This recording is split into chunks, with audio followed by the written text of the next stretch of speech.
दोस्तों, क्या आप बता सकते हैं कि हर कोई अमीर बनना चाहता है, लेकिन बहुत कम लोग ही अमीर बन पाते हैं। ऐसा क्यों होता है? ऐसा इसलिए होता है क्योंकि ज्यादातर लोग अमीर बनने के बेसिक और फंडामेंटल सिद्धांतों को जानते ही नहीं हैं, और अगर जानते हैं तो उनका पालन नहीं करते हैं। स्कूल कॉलेजों में मनी मैनेजमेंट के बारे में कोई शिक्षा नहीं दी जाती है, इसलिए पढ़ा लिखा इंसान भी जब कैरियर की दुनिया में कदम रखता है तो उसे बाकी क्षेत्रों का चाहे जितना ज्ञान हो, परंतु पर्सनल फाइनेंस और मनी मैनेजमेंट के क्षेत्र में वो बिल्कुल नौसिखिया ही होता है। ज्यादातर लोग सिर्फ अमीर बनने के बारे में सपने देखते रहते हैं और बातें करते रहते हैं, लेकिन करते कुछ नहीं है, क्योंकि वे अमीरी की कीमत चुकाने के बजाय शॉर्टकट खोजने में लगे रहते हैं। परिणाम यह होता है कि उनका सपना सपना ही रह जाता है। इस पुस्तक में आपको आसान भाषा में अमीर बनने के 10 सिद्धांत बताए गए हैं, जिनका पालन करके कोई भी इजीली अमीर बन सकता है। परंतु एक बात याद रहे कि इसमें कोई अल्लादीन का चिराग या जादू की छड़ी नहीं है जो पल भर में आपको अमीर बना दे। याद रखें, सफलता के ये सिद्धांत तभी काम करेंगे जब आप इन पर अमल करते हुए अमीरी की कीमत चुकाएंगे। अगर आप भी अमीर बनना चाहते हैं और उसके लिए कीमत चुकाने को तैयार हैं, तो इन 10 सिद्धांतों को एक भी पॉइंट मिस किए बिना ध्यान से सुनना और अच्छे से समझना।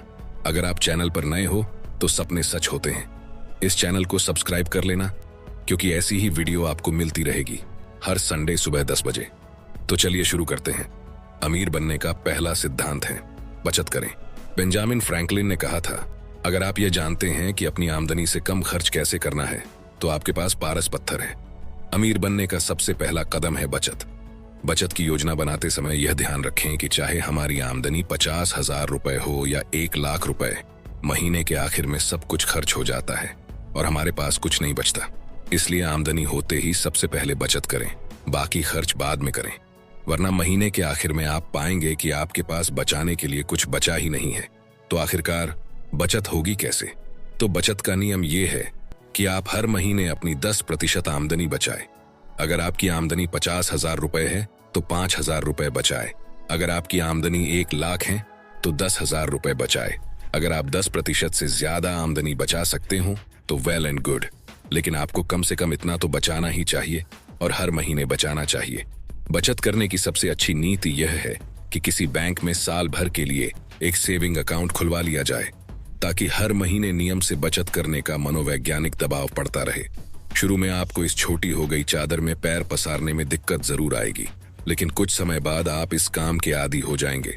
बचत न करने वाले लोग बहाना बनाते हुए कहते हैं, मेरी आमदनी में तो खर्च ही मुश्किल से चलता है, बचत कैसे करूं? ये बहाना आप सरकार को इनकम टैक्स देते समय क्यों नहीं बनाते? आप सरकार को चुपचाप इनकम टैक्स क्यों दे देते हैं?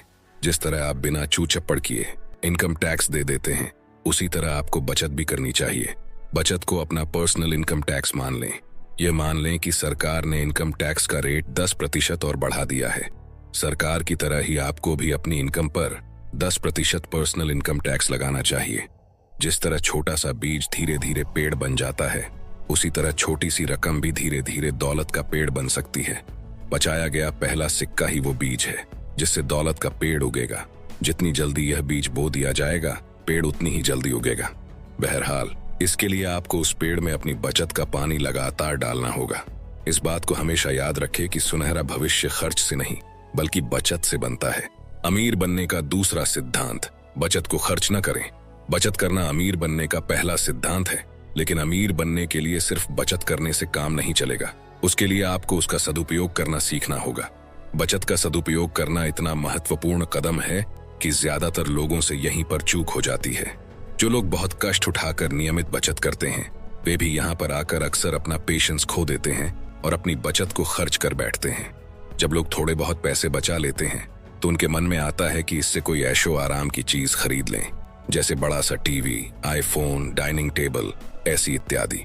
यह योजना पूरे परिवार को अच्छी लगती है, क्योंकि परिवार का हर सदस्य ऐशो आराम के सामान का उपभोग करना चाहता है।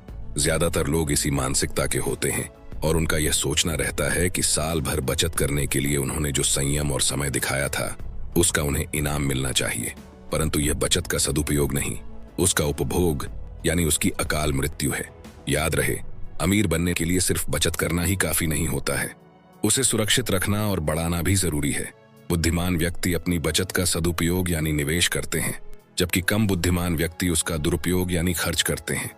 मान लो एक व्यक्ति हर साल 50,000 रुपए बचाता है ताकि वह छुट्टियों में अपने परिवार के साथ बाहर घूमने जा सके। परिवार के साथ बाहर घूमने जाना तो अच्छी बात है, लेकिन उसके लिए अपनी साल भर की बचत को एक झटके में उड़ा डालना कतई अच्छी बात नहीं है। वह भला आदमी यह बात नहीं जानता है कि ऐसा करके वह अपनी दौलत के पेड़ को बड़ा होने से पहले ही काट रहा है। अगर आप अपनी बचत उड़ा डालते हैं या उसको खर्च कर लेते हैं तो एक साल बाद आप उसी जगह पर पहुंच जाते हैं जहां से आपने चलना शुरू किया था। बचत करने के लिए काफी कष्ट उठाने के बाद भी आप पहले जैसी स्थिति में इसलिए पहुंच जाते हैं क्योंकि आपने बचत का सदुपयोग नहीं किया है। सदुपयोग का मतलब है अपने पैसे कहीं इन्वेस्ट करके उससे और ज्यादा पैसे कमाना। आप अगर अपनी बचत को ही खत्म कर देंगे तो निवेश कैसे कर पाएंगे? ज्यादातर लोग बचत कर सकते हैं, लेकिन बहुत कम लोग उसे खर्च करने के लालच से बच पाते हैं और उसका सदुपयोग कर पाते हैं। यही कारण है कि बहुत कम लोग अमीर बन पाते हैं। ये जान लें कि समझदारी अपनी बचत को उड़ाने में नहीं, बल्कि उसे अपनी पूंजी की नींव बनाने में है, जिस पर आपकी अमीरी का महल खड़ा हो सके। अमीर बनने का तीसरा सिद्धांत, बचत को इन्वेस्ट करें। E.S. स्किनियर ने कहा था, अगर आप $1 से लाभ नहीं कमा सकते या $1 से अपने लिए कड़ी मेहनत नहीं करवा सकते तो आप $1,00,000 होने के बाद भी उनसे लाभ कमाने का तरीका नहीं जान पाएंगे। अमीर बनने की राह में बचत साधन है, लेकिन इन्वेस्ट करना लक्ष्य है। सेविंग करके आप पैसे का बीज बनाते हैं। पैसे का पेड़ तो उस बीज को इन्वेस्ट करने से ही उगता है। इन्वेस्टमेंट की शक्ति की वजह से ही अमीर लोग और अमीर बनते चले जाते हैं। जो लोग इन्वेस्ट करते हैं वे पैसे को अपना सेवक बना लेते हैं और उससे अपने लिए मेहनत करवाते हैं। जमीन में गड़ा या गुल्लक में रखा हुआ पैसा इन्वेस्टमेंट नहीं है, ये तो सिर्फ बचत है। अगर बचत करना पहला कदम है तो उस बचत को इन्वेस्ट करके उससे लाभ कमाना अगला कदम है। इन्वेस्टमेंट के कई तरीके हैं।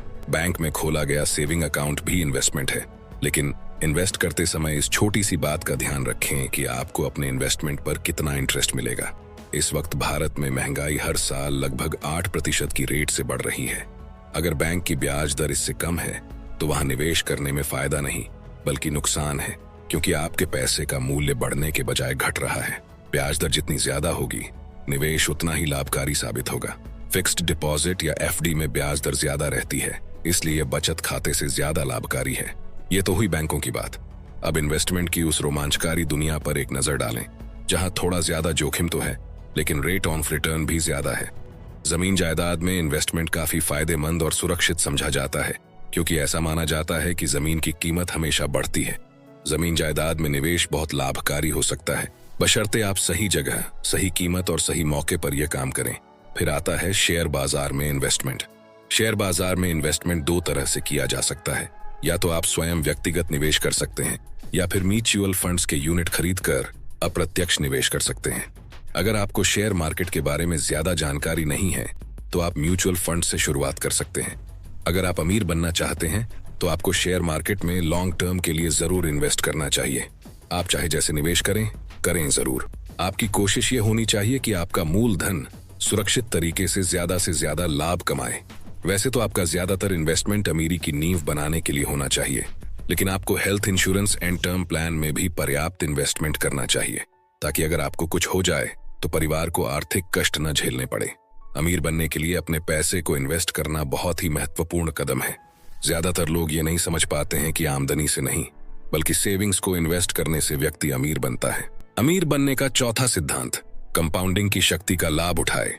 अल्बर्ट आइंस्टीन ने कहा था, कंपाउंडिंग ब्रह्मांड की सबसे प्रबल शक्ति है और यह दुनिया का 8वां अजूबा है।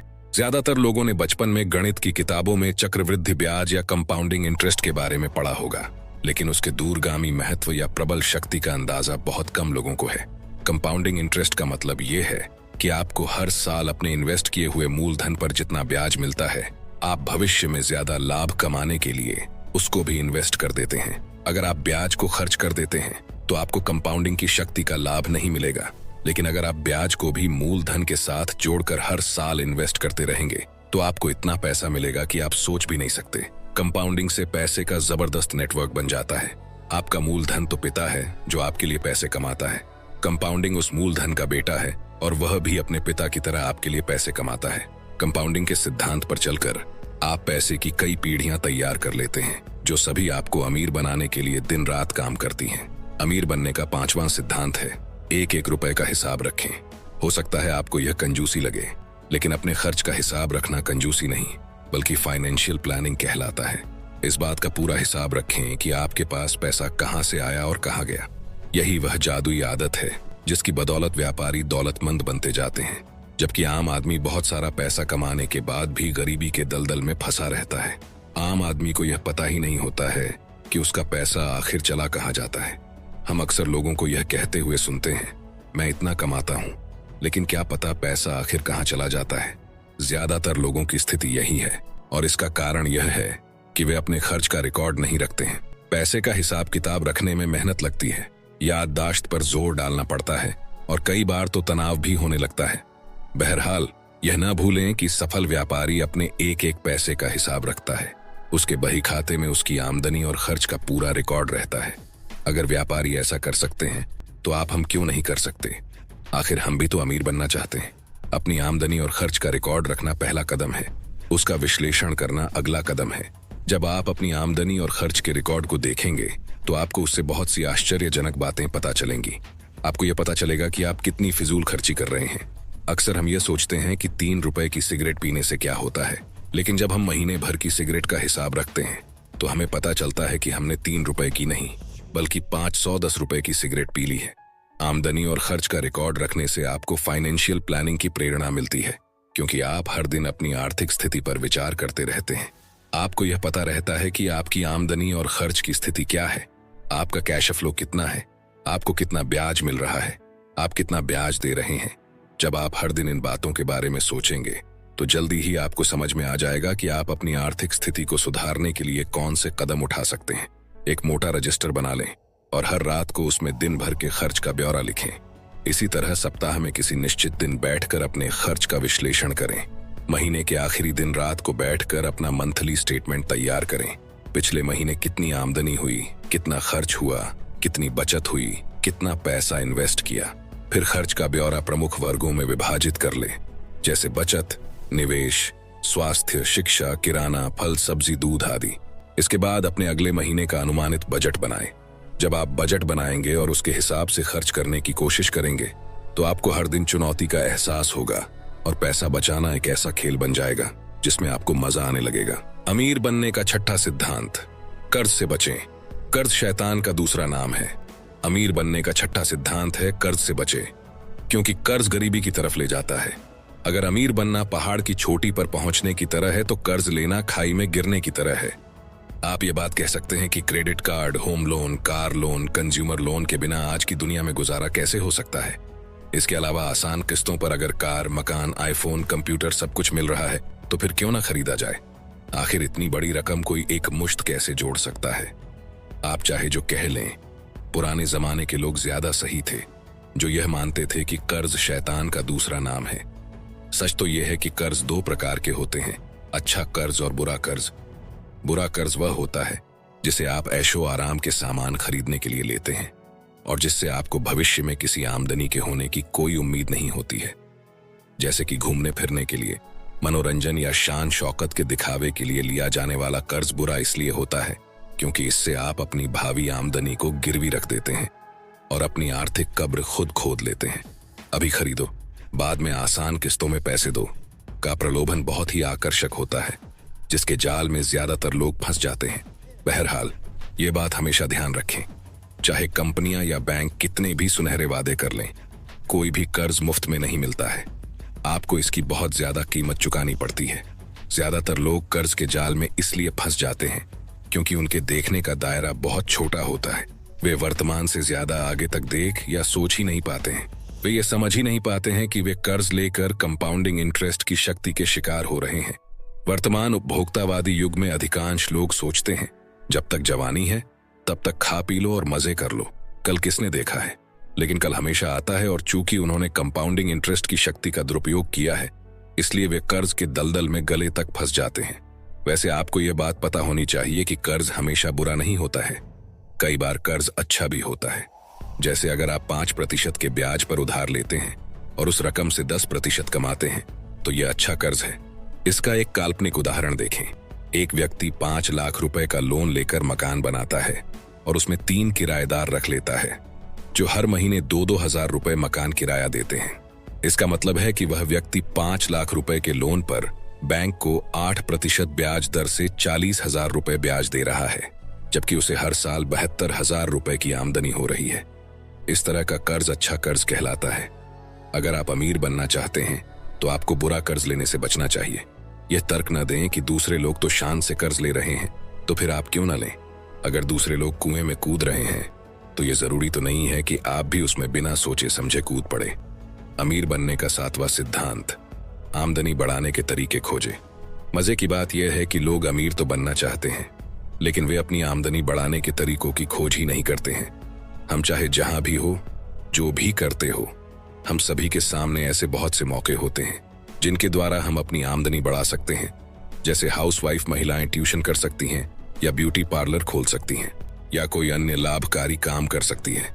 इसी तरह नौकरी पेशा लोग भी दूसरा पार्ट टाइम काम कर सकते हैं। शेयर बाजार या जमीन जायदाद में इन्वेस्ट करना सीख सकते हैं। ज्यादातर लोग 9 बजे से 5 बजे की नौकरी करके अपना दिन खत्म मान लेते हैं। इसके बाद वे न तो कुछ सीखते हैं, न ही कुछ करते हैं। परंतु अगर आप अमीर बनना चाहते हैं तो आपको यह समझ लेना चाहिए कि 5 बजे दिन खत्म नहीं हो जाता है। कोई व्यक्ति अमीर बनेगा या नहीं, यह इस बात से तय होता है कि वह शाम को 5 बजे से रात के 12 बजे के बीच में क्या करता है। 9 से 5 का काम तो आपका पेट पालने का काम करता है, लेकिन शाम को 5 बजे के बाद किया जाने वाला काम आपको अमीर बनाता है। इसके लिए आपको यह खोजना होगा कि आप में ऐसा कौन सा हुनर है जिससे आप अपनी आमदनी बढ़ा सकते हैं। आपको यह भी खोजना होगा कि जहां आप रहते हैं वहां ऐसा कौन सा काम है जिसे करने पर आपको लाभ हो सकता है। यह डिमांड एंड सप्लाई का आसान नियम है। जिस फील्ड में डिमांड ज्यादा एंड सप्लाई कम है, वहां पर अवसरों की तलाश करें। अगर ऐसे किसी क्षेत्र में आप योग्य हों तो अवसर का तत्काल लाभ उठाए। अगर आप उस क्षेत्र में जल्दी ही योग्य बन सकते हो तो सीखकर योग्य बनने का संकल्प कर लें। याद रखें, समझदार आदमी को जितने अवसर मिलते हैं उनसे ज्यादा अवसर वह खुद बनाता है। हर व्यक्ति के आसपास आमदनी बढ़ाने के मौके तो रहते हैं, मगर ज्यादातर लोग उन्हें देखते ही नहीं हैं। हो सकता है आपकी योग्यता बहुत ज्यादा ना हो, लेकिन उससे कोई फर्क नहीं पड़ता है। आप शाम को पढ़ाई या कोर्स करके अपनी योग्यता बढ़ा सकते हैं। याद रखें, अपनी योग्यता बढ़ाना आमदनी बढ़ाने का अचूक उपाय है। इस बारे में गंभीरता से सोचें कि आप अपनी आमदनी कैसे बढ़ा सकते हैं। आप अपने बॉस से अपनी तनख्वाह कैसे बढ़वा सकते हैं। आप कहां इन्वेस्ट करके ज्यादा कमा सकते हैं। क्या आप जमीन जायदाद के क्षेत्र में कमा सकते हैं। आप शेयर बाजार का लाभ कैसे उठा सकते हैं। कौन सी योग्यता सीखने से आपकी आमदनी बढ़ जाएगी। कौन से नए काम का प्रशिक्षण लेने से आपको अभी या भविष्य में लाभ हो सकता है। आपके पास जितना ज्यादा ज्ञान होगा, आपकी कमाई भी उतनी ही ज्यादा होगी। जो व्यक्ति अपने काम में जितना ज्यादा कुशल होता है, उसकी कमाई की क्षमता भी उतनी ही ज्यादा बढ़ जाती है। इसलिए अमीर बनने के लिए आपको लगातार सीखते रहना चाहिए। सेमिनार में जाए, कोर्स करे, प्रशिक्षण ले, विशेषज्ञों से विचार विमर्श करें। हर समय विचारों की तलाश में रहें, क्योंकि अक्सर एक छोटे से विचार से ही बहुत बड़ा आर्थिक लाभ हो जाता है। अमीर बनने का 8वां सिद्धांत, खर्च कम करने के तरीके खोजें। हेनरी डेविड थोरो ने कहा था, लगभग हर व्यक्ति जानता है कि पैसा कैसे कमाया जाता है, लेकिन 10 लाख में से एक व्यक्ति ही जानता है कि इसे कैसे खर्च किया जाता है। ज्यादातर लोगों के साथ दिक्कत यह होती है कि उन्हें पैसा कमाने का तरीका तो सिखाया गया है, लेकिन खर्च करने का तरीका नहीं सिखाया गया। उन्हें यह नहीं सिखाया गया कि सेविंग्स और इन्वेस्टमेंट आमदनी या तनख्वाह से ज्यादा महत्वपूर्ण होते हैं। इसीलिए वे अपनी अच्छी तनख्वाह को अमीरी मान लेते हैं। जब उनका भ्रम टूटता है तब तक बहुत देर हो चुकी होती है, क्योंकि वे कर्ज के भारी बोझ तले दबे होते हैं और टैक्स, खर्च और कर्ज के ब्याज के भंवर में फंस चुके होते हैं। अधिकांश लोगों की पैसे की तंगी का कारण आमदनी की कमी नहीं, बल्कि सही तरह से खर्च न करना होता है। खर्च कम करना बचत का अचूक तरीका है। अगर आपने अमीरी के 5वें सिद्धांत का पालन करते हुए अपने खर्च का हिसाब रखा है, तो आप उसके विश्लेषण से जान लेंगे कि आप किन चीजों में फिजूल खर्ची कर रहे हैं और आपको कहाँ कटौती करनी चाहिए। एक बात का खास ध्यान रखें, सैलरी बढ़ने से पैसे की तंगी की समस्या कभी नहीं सुलझती है, क्योंकि हमारे खर्च हमेशा सैलरी के अनुपात में बढ़ते जाते हैं, जब तक कि हम सख्ती से उन्हें रोकने की कोशिश न करें। इसका कारण यह है कि सैलरी बढ़ने के साथ साथ व्यक्ति की इच्छाएं भी बढ़ जाती हैं। इच्छाएं असीमित होती हैं, जबकि सैलरी सीमित होती है। इसलिए हमें अपनी इच्छाओं पर विचार करके सिर्फ उन्हीं इच्छाओं को पूरा करना चाहिए जो हमारे बजट में समाती हों। याद रहे, शान झाड़ने या दूसरों की बराबरी करने के लिए फिजूल खर्ची करना अपने पैरों पर कुल्हाड़ी मारने की तरह है। बस इतना ध्यान रखें कि किसी को 3 मामलों के खर्च में कटौती कभी नहीं करनी चाहिए, और वे मामले हैं स्वास्थ्य, शिक्षा और भोजन। जो आदमी इन 3 चीजों में पैसे बचाता है वह भविष्य में नुकसान उठाता है। अगर आप बचत करने के चक्कर में अच्छा भोजन नहीं करेंगे तो आप बीमार या कमजोर हो सकते हैं। इसी तरह अगर आप हेल्थ के मामले में कंजूसी करेंगे तो छोटी बीमारी बड़ी बीमारी में बदल जाएगी। अगर आप एजुकेशन में कंजूसी करेंगे तो आप जीवन भर अज्ञानी और गरीब ही बने रहेंगे, क्योंकि आपने खुद को ज्ञान से वंचित कर दिया है जो आपको अमीर बना सकता है। ये न भूलें कि एजुकेशन एक इन्वेस्टमेंट है। अगर आप आज एजुकेशन में 1000 रुपए का निवेश करेंगे तो भविष्य में यह 1 लाख रुपए बनकर आपके पास लौटेगा। अमीर बनने का 9वां सिद्धांत है बजट बनाएं। किसी महान इंसान ने कहा था, प्लान बनाने में असफलता का मतलब है असफल होने का प्लान बनाना। बजट का मतलब होता है अपने इनकम और खर्च का अनुमानित खाका खींचना तथा सेविंग्स के प्लान और इन्वेस्टमेंट की योजना बनाना।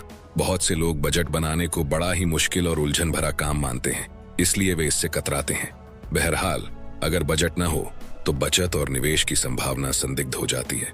बजट के बिना आप महीना तो गुजार सकते हैं, लेकिन अमीर बनने की दूरगामी मंजिल तक नहीं पहुंच सकते।